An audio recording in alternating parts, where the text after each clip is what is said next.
BPF দলে চৰকাৰ কৰাটো ইহঁতে সহ্য কৰিব পৰা নাই। কথা এইটো সংগ্ৰাম নহয়, এইটো মানে ৰাজনীতিক পুৰা ৰাজনীতি আছে। গতিকে ইহঁতে আজিলৈকেও মানি ল'ব পৰা নাই যে বিপিএফ চৰকাৰে চৰকাৰ বনোৱাটো কথা হৈছে। উদ্বোধন কৰিছোঁ আৰু অতি সোনকালে যোনে দায়িত্ব পাইছে ঠিকাদাৰ হিচাপে নিশ্চয় কামটো আৰম্ভ কৰিব।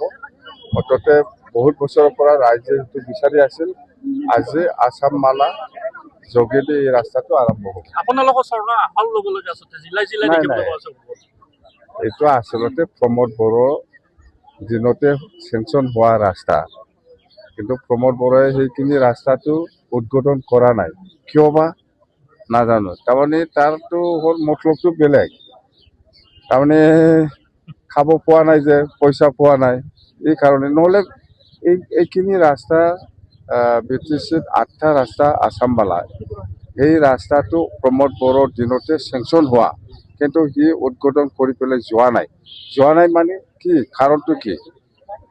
ৰাস্তা বনাব নালাগে, পইচা খোৱাৰ ধান্দা আছিল, দিয়া নাই, পোৱা নাই, সেইকাৰণে ৰাস্তাটো সি বনাই যোৱা নাই। এনেকুৱা মেলা আছে। আপুনি চাওক, আমাৰ দিনৰ চৰকাৰ হৈছে হয়, কিন্তু আমাৰ দিনৰ পইচাটো এপ্ৰিল মাহৰ পৰাহে চলিত বছৰ 26-27 এপ্ৰিল মাহৰ পৰাহে আৰম্ভ হ'ব আমাৰ পইচাটো। কিন্তু এতিয়া আমাৰ চৰকাৰটো হ'ল 4-5 মাহ আগত।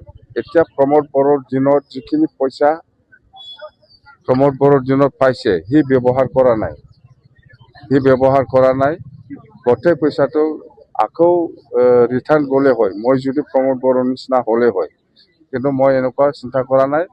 প্ৰমোদ বড়োৱে যিখিনি পইচা খাই পেলাই আধৰুৱা থাকিছে সেইখিনি কামটো মই কৰি আছো। আপুনি অহাৰ লগে লগে BTCত নতুনকৈ সংগ্ৰাম আৰম্ভ হৈছে। এইটো সংগ্ৰাম নহয়, তাৰমানে BTCত হাৰিছে যে আকৌ চৰকাৰত বহিব লাগে যেনে তেনে। ইহঁতে বিপিএফ দলে চৰকাৰ কৰাটো ইহঁতে সহ্য কৰিব পৰা নাই। কথা এইটো সংগ্ৰাম নহয়, এইটো মানে ৰাজনীতিক পুৰা ৰাজনীতি আছে। গতিকে ইহঁতে আজিলৈকেও মানি ল'ব পৰা নাই যে বিপিএফ চৰকাৰে চৰকাৰ বনোৱাটো কথা হৈছে। লুণ্ঠন চলাইছেতো, কিয় চলোৱা নাই? আপনি চাওক, 200-300 কোটি সি ভাড়া নাই, খাইছে বাকীখিনি, কিন্তু সেইখিনি পইচাটো সি খাবৰ কাৰণে সময় পোৱা নাই, বা হয়তো দিয়া মানুহবিলাক দিয়া নাই, সেইকাৰণে এইখিনি পইচাটো থাকি গৈছে। তদন্ত দিব নেকি ছাৰ? তদন্ত হ'ব নেকি ছাৰ? কি তদন্ত হ'ব? এইটো ল এণ্ড অৰ্ডাৰ বা জুডিচিয়েল পাৱাৰটো আমাৰ হাতত নাই। প্ৰমোদে যদি কিবা লুণ্ঠন কৰিছে সেইটো অডিটত দেখাব, অডিটে কি কয়। লুণ্ঠন চলাইছে ইয়াতো আৰু কি ক'ব লাগে। ছাৰ, যিহেতু বিধানসভা নিৰ্বাচন আহি আছে, BTCত আপোনালোকৰ নাই, BTC বুলি নহয়, আমি এতিয়া NDAত আছে।